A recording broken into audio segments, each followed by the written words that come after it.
Hello बच्चों, चलिए प्रश्न को देखते हैं। प्रश्न एक, ठेकेदार बच्चों को खेलने के लिए एक पार्क में 2 फिसलन पट्टी लगाना चाहती है। 5 वर्ष से कम उम्र बच्चों के लिए एक ऐसी फिसलन पट्टी लगाना चाहती है जिसका शिखर 1.5 मीटर की ऊंचाई पर हो और भूमि के साथ 30 डिग्री कोण पर झुका हुआ हो, जबकि इससे अधिक उम्र के बच्चों के लिए वह 3 मीटर की ऊंचाई पर एक अधिक डाल की फिसलन पट्टी लगाना चाहती है जो भूमि के साथ 60 डिग्री का कोण बनाती हो। प्रत्येक स्थिति में फिसलन पट्टी की लंबाई क्या होनी चाहिए? तो प्रश्न को आगे हल करने उससे पहले जो प्रश्न की मुख्य अवधारणा है उस पर विचार कर लेते हैं। तो इस प्रश्न के लिए जो मुख्य अवधारणा है वह हो जाएगी त्रिकोणमिति। अर्थात हम यहाँ पर यह देखेंगे कि त्रिकोणमिति क्या होती है। तो त्रिकोणमिति तो किसी त्रिभुज के कोणों तथा भुजाओं में संबंध के अध्ययन को त्रिकोणमिति कहते हैं। अब हमें प्रश्न में दिया गया कि एक ठेकेदार बच्चों को खेलने के लिए पार्क में 2 फिसलन पट्टी लगाना चाहती है। तो यहाँ पर हम मान लेंगे ये क्या है, 2 कोई फिसलन पट्टी है। 5 वर्ष से कम उम्र के बच्चों के लिए वह एक ऐसी फिसलन पट्टी लगाना चाहती है जिसका शिखर क्या हो, 1.5 मीटर की ऊंचाई पर हो। तो मान लेते हैं कि यह जो फिसलन पट्टी है वह क्या है, 5 वर्ष से कम उम्र के बच्चों के लिए है। तो यहाँ पर ये जो शिखर है वह क्या रहेगा, 1.5 मीटर ऊंचा। तो ये जो हमारे पास ऊंचाई है वह आ जाएगी 1.5 मीटर। इसे नाम देते हैं ए, बी व सी।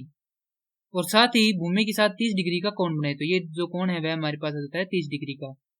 उसके बाद क्या है, जबकि इससे अधिक उम्र के बच्चों के लिए वह 3 मीटर की ऊंचाई पर एक अधिक डाल की फिसलन पट्टी लगाना चाहती है। तो जो इससे बड़े उम्र के बच्चे हैं उनके लिए वह 3 मीटर ऊंचाई का शिखर, अर्थात ये जो ऊंचाई है वह कितनी कर देना चाहती है, वह 3 मीटर, जो क्या है 5 से उम्र के बड़े बच्चों के लिए। उसके बाद दिया गया साथ ही भूमि के साथ कितने डिग्री कोण बनाती है, 60 डिग्री का। तो अब हमें यहाँ पर ज्ञात करना है इन फिसलन पट्टियों की लंबाई। इसे नाम देते हैं पी क्यू आर।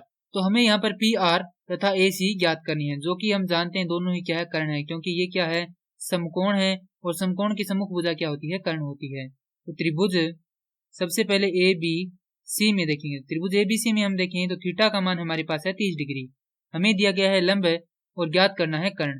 तो लंब व कर्ण में जो संबंध है वह पाया जाता है साइन थीटा में। तो साइन थीटा बराबर होता है लंब बटा कर्ण। तो यहाँ से साइन 30 डिग्री बराबर लंब का मान है हमारे पास 1.5 बटा कर्ण का मान है AC, जो कि क्या करना है, हमें ज्ञात करना है।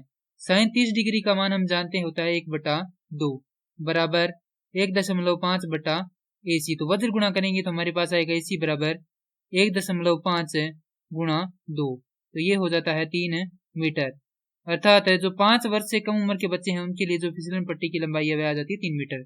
अब हम ज्ञात करेंगे जो 5 वर्ष से अधिक उम्र के बच्चे हैं उनके लिए। तो त्रिभुज पी क्यू आर में जहां थीटा बराबर है 60 डिग्री, तो इसमें भी क्या रहेगा, यही समान संबंध लगेगा। अर्थात साइन थीटा बराबर लंब है हमारे पास पी क्यू बटा कर्ण है हमारे पास पी आर। हल करेंगे तो साइन 60 डिग्री बराबर जो लंब है उसका मान है 3 बटा AC, जो कि क्या करना है, माफ कीजिए पी आर, जो कि क्या करना है, हमें ज्ञात करना है, बराबर साइन 60 डिग्री का मान होता है वर्गमूल 3/2 बराबर 3 बटा पी आर। हल करेंगे वज्र गुणा करके तो पी आर बराबर आ जाएगा यहाँ से। अब यहाँ से वर्गमूल 3 से 3 को काटेंगे तो ये कटेगा वर्गमूल 3 बार, तो पी आर का मान आ जाएगा 2 वर्गमूल 3 मीटर। अर्थात जो 5 वर्ष से अधिक उम्र के बच्चे हैं उनके लिए जो फिसलन पट्टी की लंबाई है वह हो जाएगी 2 वर्गमूल 3 मीटर। मैं आशा करता हूँ कि यह प्रश्न आपको समझ में आया होगा। धन्यवाद।